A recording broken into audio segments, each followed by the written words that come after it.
याचना कर चुका है कि मेरा किसी से बैर भाव नहीं है, मैं सबको क्षमा करता हूँ और सबसे क्षमा चाहता हूँ।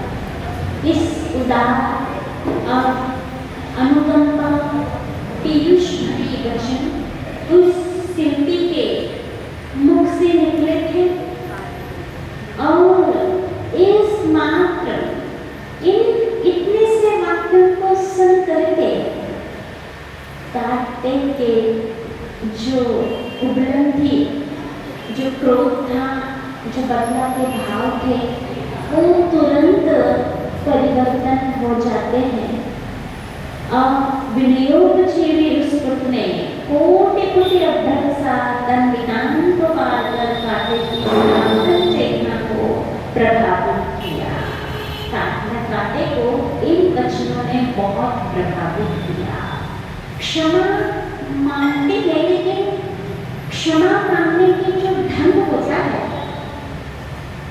वो अलग अलग तरीके से भी हुआ करता है। जैसे हाँ ठीक है, क्षमा कर देगा, ये भी है। और अच्छे विनय से भाव विभोर होकर के हाथ जोड़ करके क्षमा मांगना वो प्रभावकारी होता है। और एक ऐसे अंदर से लगता है हमें क्षमा मांगना चाहिए। हमारे धर्म में ऐसा बोलते हैं कि क्षमा धर्म उत्तम प्रथम धर्म है 10 धर्मों में, और हम क्षमा नहीं मांगेंगे तो हम भी दोषी कहलाएंगे और हमारा बैर बना रहेगा। ऐसे मन में तो चुभता है, लेकिन मन क्षमा मांगने के लिए तैयार नहीं होता है।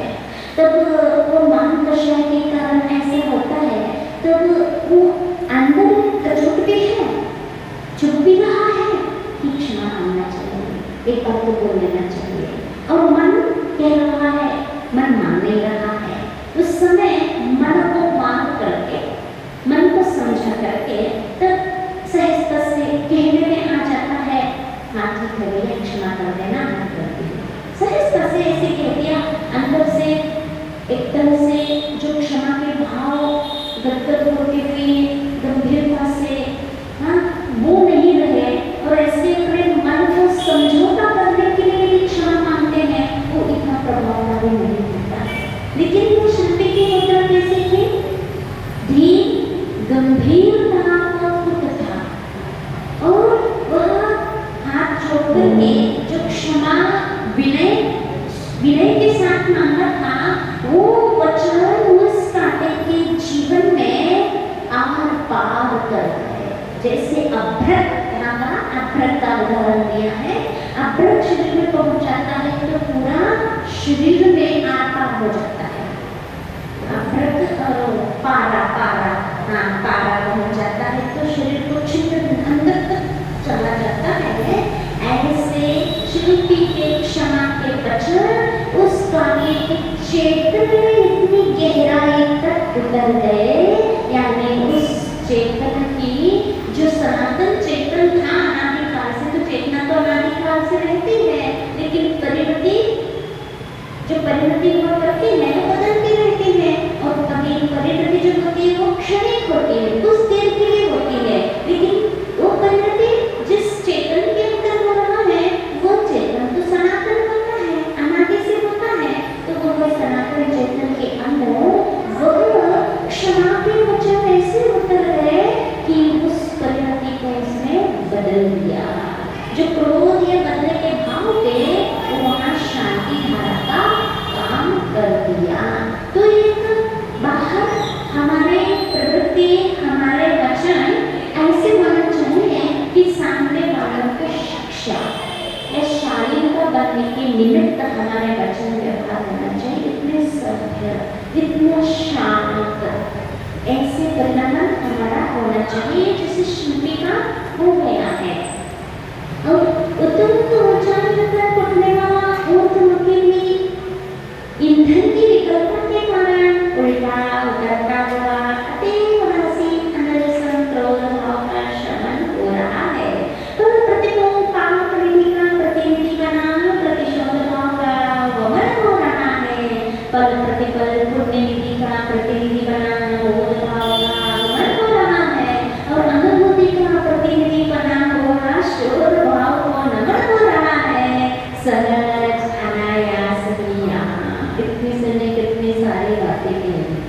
क्या उत्तम उनका जैसे अग्नि होती है ना, अग्नि कैसे जब भी अग्नि जलाते हैं, चाहे दीपक जलाओ चाहे लकड़ी जलाओ, अग्नि का ऊर्ध्वमुखी होना होता है।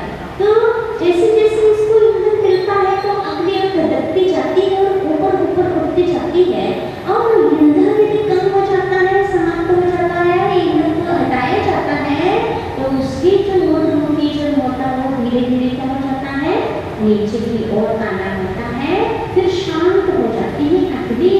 ऐसे ही जिस प्रकार अग्नि ईंधन की विकलता से, माने ईंधन हट जाने से, ईंधन की नहीं मिलने से, जैसे उल्टा उसका होता है, चला नहीं उतार हो जाता है, ऐसे ही उसकी जो बदलाहट के भाव पे ऊपर ऊपर उठ रहे थे, धड़क रहा था वो, लेकिन इसकी क्षमा के याचना से वो अब अधोमुखी होने लगा। अब अति उदासीन अनशन क्रोध भाव का शमन हुआ, पर प्रतिकूल पाप निधि का प्रतिविधि प्रतिशोध भाव का वहन हो रहा है। पाप निधि का प्रतिनिधि, पाप को बुलाने वाला, पाप का बंध करने वाला कौन है, उसका प्रतिनिधि कौन है, प्रतिशोध के भाव। प्रतिशोध के भाव यदि अंदर जब जाते हैं तो वहां पल पल पाप पलता रहता है। जब तक अब प्रतिशोध के भाव तो आ रहे हमारे अंदर कि हम इसकी बदला लेके रहेंगे, अब ये भाव जब आ गया, ये भाव तक जा सकते, क्योंकि आप कब बदला ले लोगे, कब आपको मौका मिलेगा, जब तक आपके अंदर से शांति नहीं मिलेगी, जो बदला लेने के भाव प्रतिशोध के भाव रखता है, तब तक प्रतिपल पाप का बंध होता है। अब वो कब तक होगा, 1 हो, 2 हो, 3 हो, 10 हो तक भी चलो, कितनी चला, कमंत्रा चला तो 10 हो तक चला। ये ऐसे नारायण प्रति नारायण का भी चलता है। लक्ष्मण और रावण का ये होगा नहीं था, ये भाव होगा, उनको भी कई होगा था, और बीच में सीता ही आती थी हर समय, और रामचंद्र जी ही निमित्त बनते थे, और वो उसके पीछे वो लोग लड़ते थे, और उनका भाव से वैर चलता। और अभी भी जिस नरक में रावण है, जिस दिल में है, उसी में लक्ष्मण है, वहाँ भी लड़ रहे हैं। सीता जी का जीव लक्ष्मण को और रावण को संभोग नहीं किया था? हाँ, गया था। देखो, यदि आगम के अनुसार देखो तो 16वें स्वर्ग का देव तीसरे नरक तक स्पर्श नहीं बनता है ना। देखो ना, एक मर्यादा होती है, स्पर्श सत्संख्या क्षेत्र स्पर्शन काल भावांतर भावार्थ बहुत वैश्च, एक सूत्र है, का सूत्र में प्रथम अध्याय नहीं है, तो उसमें सर्वार्थ सिद्धि में इस सूत्र के बहुत डिटेल से व्याख्यान की गई है। और इसके अनुसार देखो तो 16वें स्वर्ग का देव तीसरे नरक तक का स्पर्श नहीं बनता। स्पर्श नहीं बनता माने वो जान नहीं सकता है, हाँ, दूसरों देवों को भेज सकता है। उसके अनुसार देखो तो सीता स्वयं नहीं जा सकती, क्योंकि वो 16वें स्वर्ग में प्रतिंद्र है। दूसरे देवों को भेजे हो तो पता नहीं, लेकिन वर्तमान योग के अनुसार वहां वो गई थी लक्ष्मण और रावण दोनों को समझाने के लिए। और वहां उन्होंने यहाँ तक लिखा है, वहां से ऊपर लाने का, इस जीव को हाथ में लिया, लेकिन वो पारा जैसे पिघल गया। क्यों? वहां से कोई नहीं ला सकता, तो भोगना तो उसको पड़ेगा ही। मोह वशात हो गया, उसके लिए भान नहीं रहा कि ये जीव आ नहीं सकता। देखो, जब मोह उदित हो जाता है, इसलिए मोह को मदिरा कहा है। मदिरा क्यों कहा? उसको कुछ ज्ञान होते हुए भी उस समय उसको ये ख्याल नहीं रहता कि ये स्थिति ऐसी है। मोह के वशात ऐसे हो जाता है, मोह में सच्चा ज्ञान भी ढक जाता है। इसलिए इतना मोह नहीं होना चाहिए कि वो हमारा समय ज्ञान मिथ्या ज्ञान बन जाए।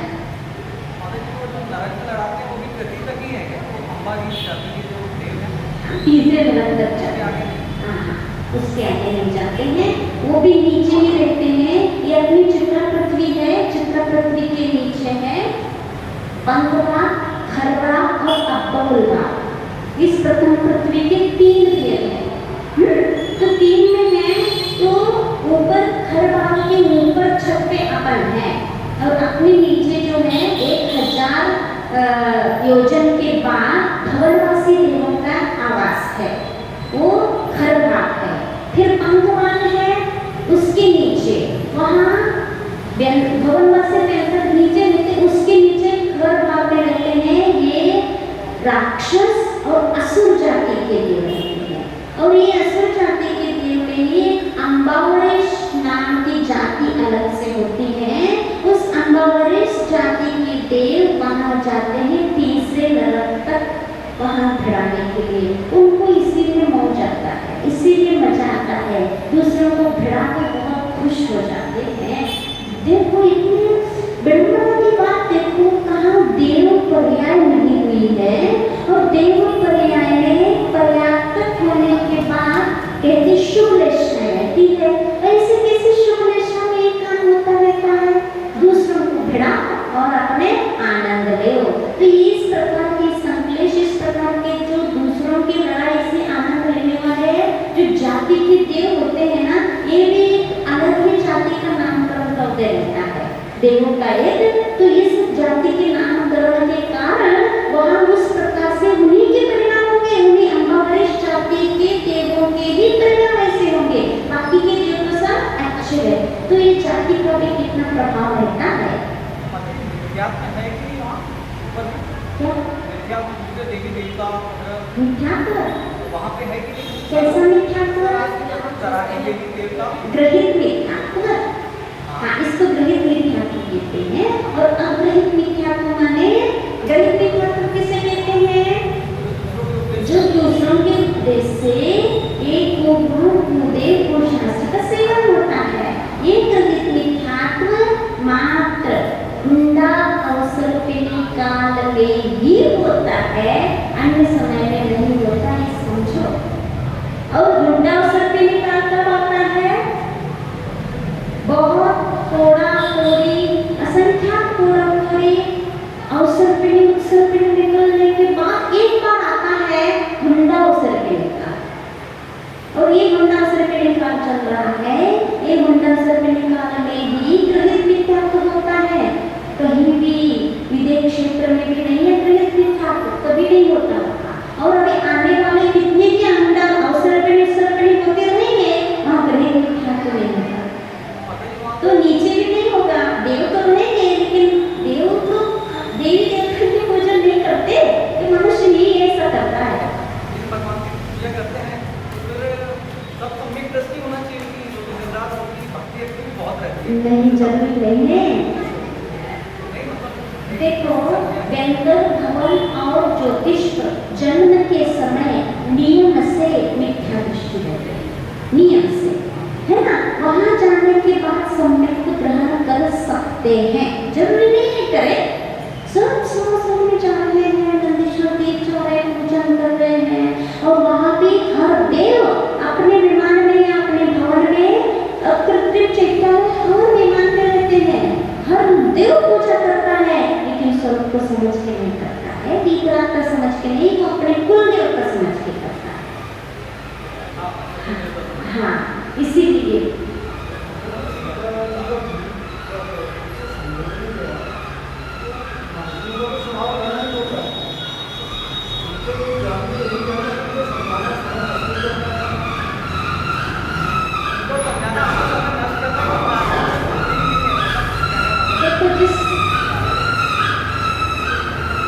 जिससे समझा रहे हो, जैसे हम सबको समझा रहे हैं, और जरूरी है कि सबको समझने वाला है।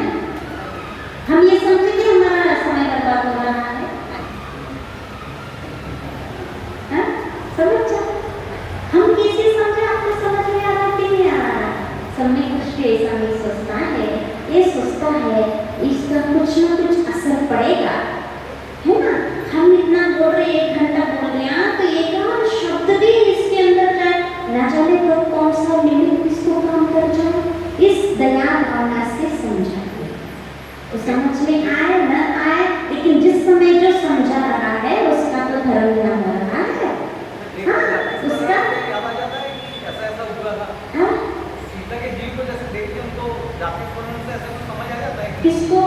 रावण को या लक्ष्मण को? उनको भी अब दिखा नारकियों को भी अधिज्ञान रहता है, देवों को भी अधिज्ञान रहता है। तो जो समझा रहा है उसको तो फायदा ही फायदा है।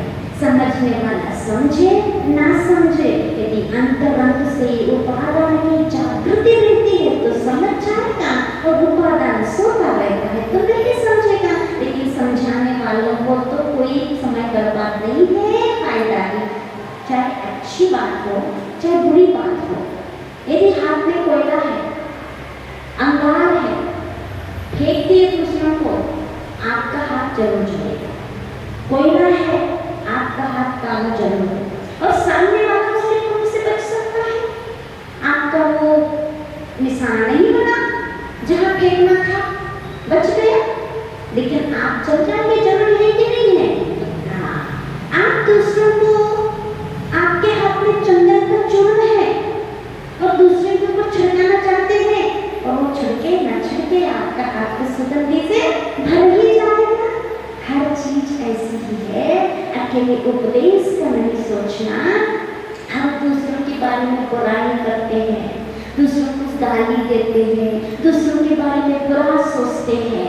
जिसके बारे में हम सोच रहे हैं, जिसके बारे में कह रहे हैं, उसका अपयश फैले ना फैले, उसका जैसा पुण्य पाप होगा होगा, लेकिन आप जिसकी चर्चा कर रहे हो, बुराई कर रहे हो, आपको वहाँ पाप बंद हो ही रहा है, आप वहाँ बहुत लॉस में। ऐसी अच्छा है, ऐसी बुराई है, दोनों चीजें ऐसी है।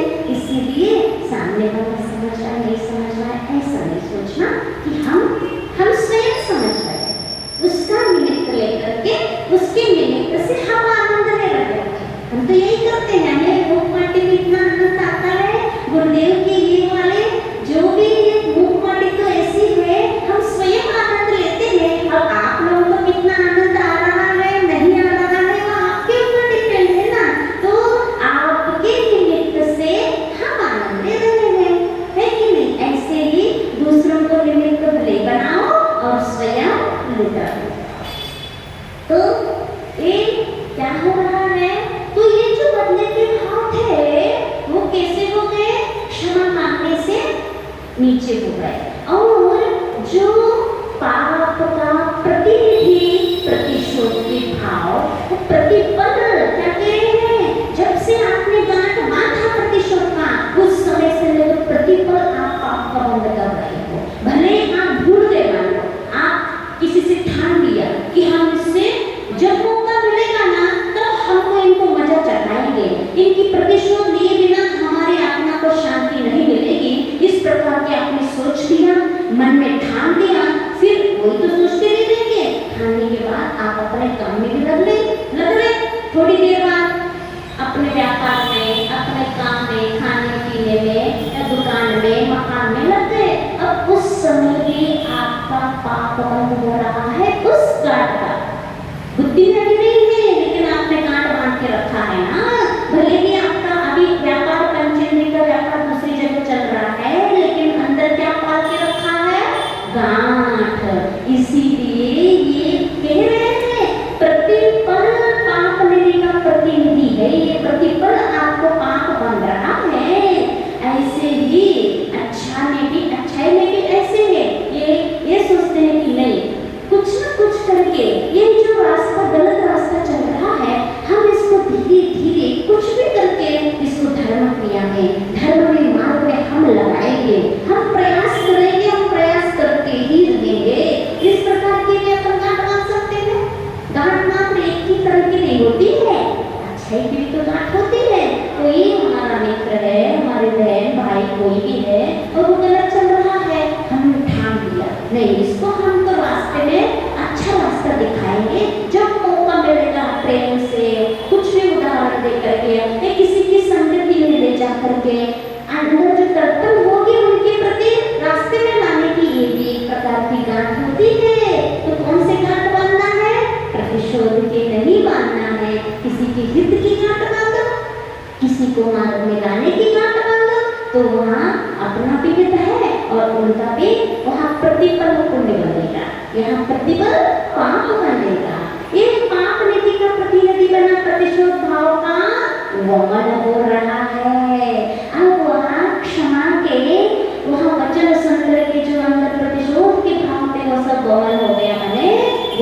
अंदर से उसका निकल गया।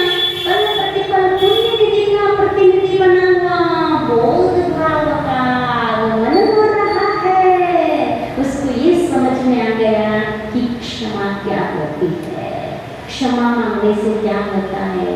ये सब धर्म, क्षमा धर्म उसको किससे समझ में आ गया? सामने वाले शिल्पी के जो अच्छे भावों से गदगद होकर के जब क्षमा मांगा उन्होंने, इस क्रिया को देख करके उसको बोध हो गया कि धर्म क्या चीज होती है। तो यहाँ बोध का आगमन हो गया। और फिर क्या? अनुभूति का प्रतिनिधि बना हुआ शोध भाव को नमन हो रहा है। देखो पाप का प्रतिनिधि कौन? प्रतिशोध के भाव। पुण्य का प्रतिनिधि कौन? बोध भाव। और अनुभूति का प्रतिनिधि शोध। तीन प्रतिनिधि बताए, तीन प्रकार के, पाप की प्रतिनिधि, पुण्य की प्रतिनिधि, अनुभूति की प्रतिनिधि। ये तीनों के तीन प्रतिनिधि हैं। एक का विलय हो गया और एक आगमन हो गया और एक को नमन हो रहा है। क्योंकि प्रतिशोध किसका होता है? प्रतिशोध नहीं, अनुभूति किसकी होती है? आत्मा की। वो आत्मा की अनुभूति इस स्थिति में तो नहीं होगी, उसके लिए तो महाव्रतों का अंगीकार होना अनिवार्य होता है। लेकिन उसके लिए नमन तो कर सकते हैं ना, जो हम अनुभव नहीं कर सकते हैं।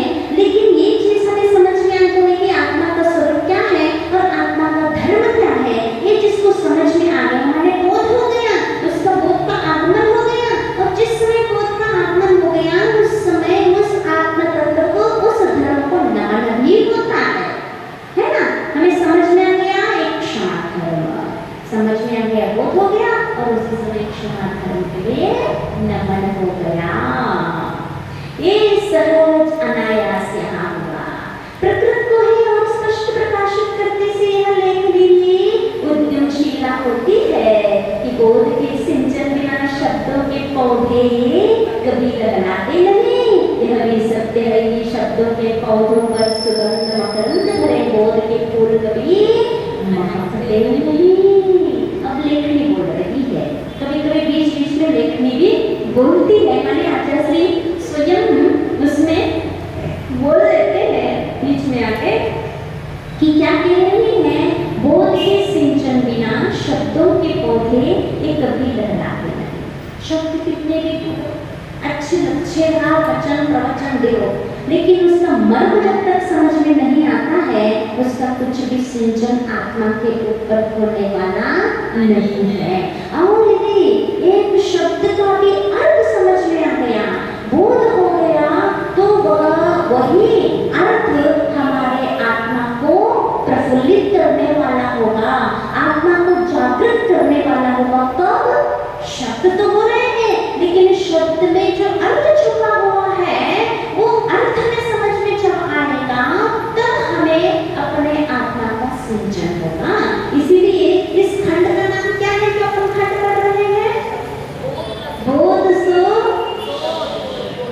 शब्द सो बोध नहीं, बोध सो ये याद देखो आ रहा है इसका कि बोध के सिंचन बिना शब्दों के पौधे कभी लहलहाते नहीं है। कितने भी शब्द झाड़ते जाओ तुम, जब तक अर्थ नहीं समझ में आएगा तब तक वह पौधा लहराता नहीं है, कुछ समझ में नहीं आएगा। तो जब ऐसे तो कंप्यूटर में भी कुछ भी फिट हो सकता है, तो ऐसे कंप्यूटर हो जाएगा बिना अर्थ का, बिना संवेदन का। हमारे माइंड में कितनी भी याद हो जाए, हम याद करने में तो बहुत माहिर है, फटाफट याद हो जाता है,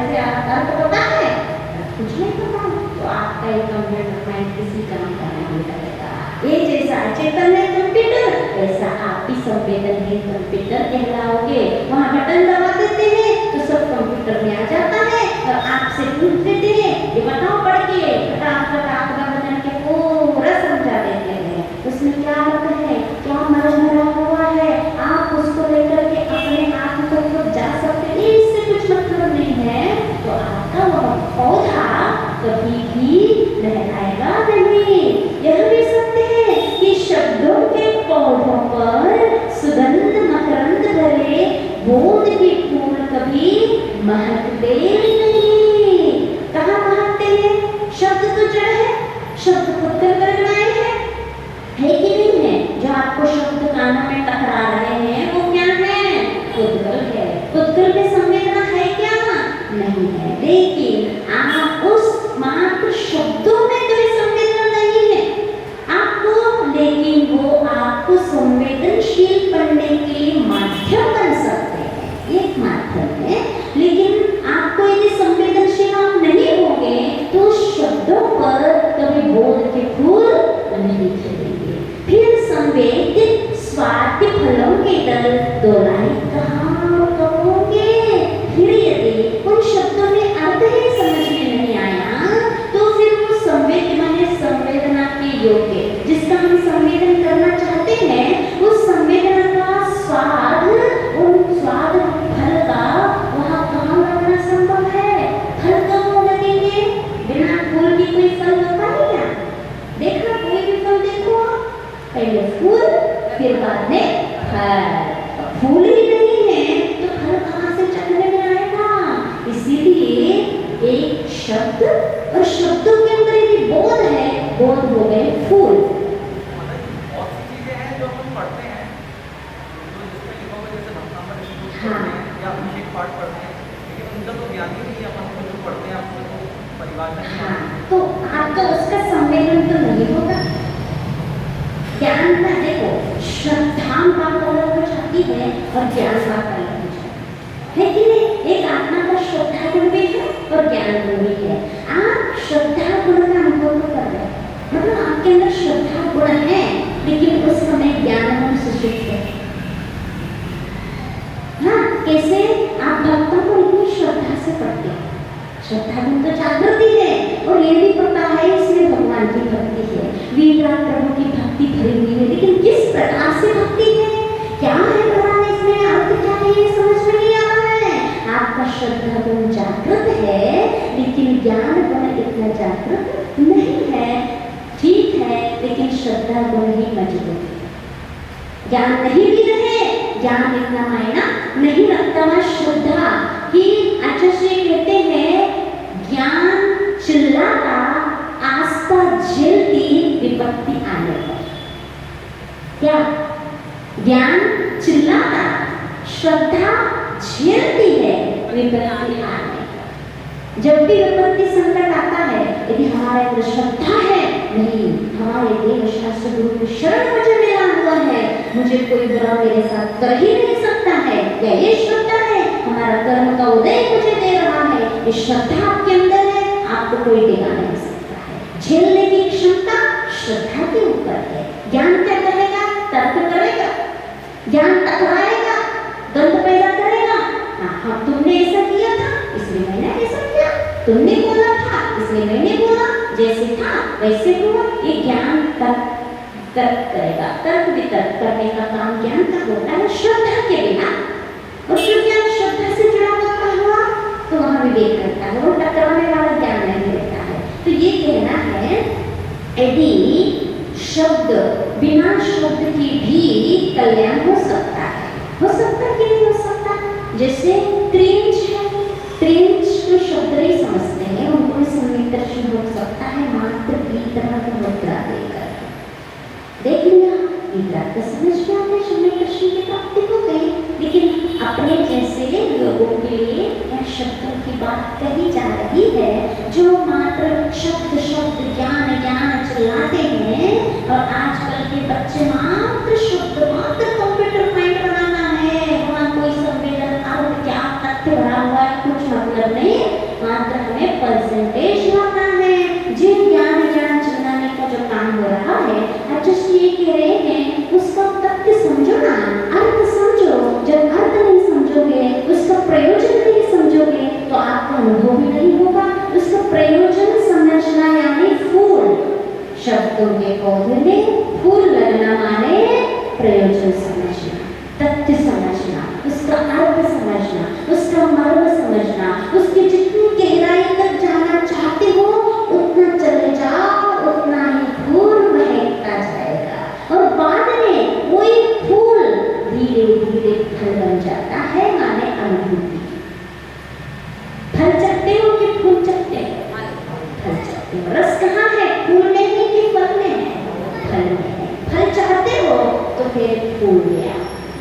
फूल के आज तक कोई फल अच्छा बना? बताना कोई भी ऐसा फल बताओ जो बिना फूल का होगा। नहीं होता ना, चाहे लौकी हो, गिलकी हो, ककड़ी हो, सेब फल, कोई भी हो, पहले छोटा सा फूल लगता है और उस फूल की रक्षा भी बहुत जरूरी होता है। जब भी देखना कभी बेल लगी हो लौकी की, ककड़ी की, इतना सा पहले इतना सा छोटा सा फूल रहता है और फूल के पीछे बहुत छोटा एक पॉइंट जैसा एक फली है, तो उसका पॉइंट जैसा रहता है, खसखस का दाना जैसा फूल के पीछे लगा रहता है और फूल बड़ा होता है वो पॉइंट तो पॉइंट ही रहता है। और जैसे फिर वो जब फूल जितना खिलना है खिलता है, फूल के खिलने की भी एक अवधि होती है। फूल खिलने के बाद फिर उसकी अवधि पूर्ण हो गई, अब फूल से उठा जाता है और फल नीचे का जो पॉइंट था ना वो बढ़ता जाता है। वो जैसे जैसे बढ़ता जाता है फूल छोटा होता जाता है और जब परिपक्व वो बड़ा हो जाता है वो पॉइंट फल बनता है। फिर वो फूल इतना सिकुड़ जाता, सूख जाता, अपने आप झड़ जाता है। इसका मतलब जो बोध है, सबसे पहले बोध फूल, हमें जो बोध शब्द तो हमें पता है, लिखा हुआ है, सुन रहे हैं, पौधे हैं, उसमें बोध रूपी फूल होगा। पहले समझ लो क्या कह रहे हैं, बोध रूपी फूल हो गए और वो फूल इतना समझ लो कि हम उसका फल का रस चख सके। फिर वो थोड़ा सा भी आप समझो और समझकर उस गहराई में उतरते जाओ, अपने जीवन में आचरण ले आओ और वो थोड़ा सा भी आचरण में भी आपकी दृढ़ता स्थिरता रहेगी और सच्चाई रहेगी, संदेह मुक्त रहेगी, तो वो फल इतना बढ़ेगा कि वो आपके अपने आप में डुबा देगा, आपको आत्मा की अनुभूति करा देगा। कौन? वह फल, छोटा सा पॉइंट माने चारित्र, वह ऐसा होगा कि इतना डुबा देगा, फिर आपको बाहर की ना पौधे की जरूरत है ना फूल की जरूरत है। इतनी अनुभूति में हम डूब गए, अब शब्दों की सहायता की, आधार की कोई सहायता की जरूरत नहीं, क्योंकि अब आपको फल का रस मिल गया, रस चखने का अवसर मिल गया। अब फूल से क्या मतलब, अब शब्दों के पौधे से क्या मतलब, हमें तो फल मिल गया, रस चखने का अवसर। ये अनुभूति है। जैसे अभिषेक पाठ पढ़ते हैं अपन, तो वो संस्कृत में है, हम पढ़ भी लेते हैं, अच्छा आनंद भी आता है, लेकिन सबको की अनुभूति तो नहीं होती। तो अनुभूति लेना चाहते तो ले सकते हो, हम कह रहे हैं ना आपका श्रद्धा संतुलन काम कर रहा है। और यदि और इससे भी ज्यादा श्रद्धा को मजबूत करना चाहते हो तो आरती समझ, इससे ज्ञान जैसे जैसे बढ़ता है श्रद्धा भी मजबूत होता जाता है। इसीलिए एक समय दृष्टि होता है उसको कुछ भी शब्द का ज्ञान नहीं है, एक समय दृष्टि होता है थोड़ा बहुत ज्ञान होता है, एक समय दृष्टि होता है थोड़ा सा अंगों का ज्ञान आ जाता है, एक समय दृष्टि हो जाता है 12 अंग का ज्ञान होता है, एक समय दृष्टि होता है जिसको केवल ज्ञान हो जाता है। ये सारे समय दृष्टि है, लेकिन इन समय दृष्टियों में वैरायटी है कि नहीं? ये वैरायटी किसके कारण आती है? ज्ञान और चारित्र के कारण आ गई ना। तो ये ज्ञान और चारित्र हमारे जीवन में बढ़ता जाता है तो हमारी श्रद्धा गुण जो है वो भी उसकी क्वालिटी बढ़ती जाती है। इसलिए श्रद्धा को मजबूत बनाना है, उसको अच्छी क्वालिटी में लाना है। तो वो जो आपके पढ़ते हो ना आप, अभिषेक पाठ हो, स्तोत्र हो, स्तुति हो, उसका अर्थ आप समझ लो, क्या श्रद्धा और क्या भक्ति, वही श्रद्धा भक्ति कर देगी आपको, क्योंकि उसके अर्थ बना हुआ है।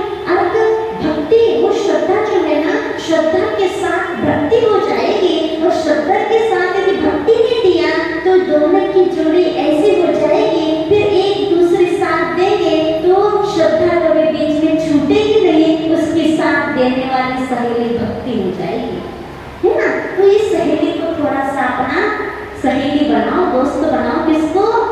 भक्ति को। और भक्ति कब होगी? जब उसके भाव समझ में आएंगे, उसका अर्थ समझ में आएगा। तो ये अपनी जो श्रद्धा की गुण जो मोक्ष मार्ग पे चलाने वाला है, मोक्ष मार्ग पे खड़ा किया है श्रद्धा ने हमें। जब तक श्रद्धा नहीं आती और मोक्ष मार्ग पर खड़े होने की ताकत नहीं रखते, जब तक हम पटरी में नहीं आए, हमारी श्रद्धा ने हमको मोक्ष द्वार पे खड़ा कर दिया। अब मोक्ष द्वार में खड़ा करने के बाद खड़ा तो कर दिया, लेकिन आगे बढ़ाने वाला कौन काम करेगा? ज्ञान और चारित्र।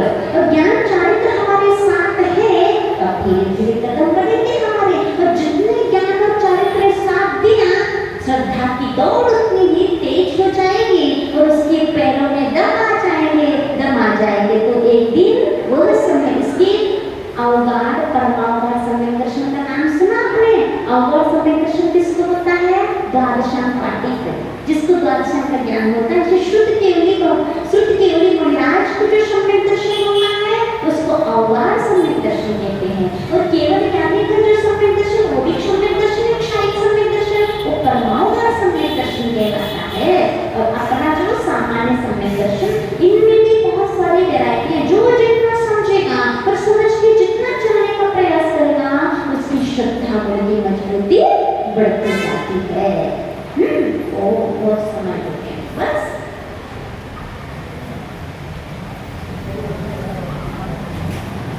अच्छा, गुरु श्री प्रसाद जी महाराज की जय। आगे बढ़ो।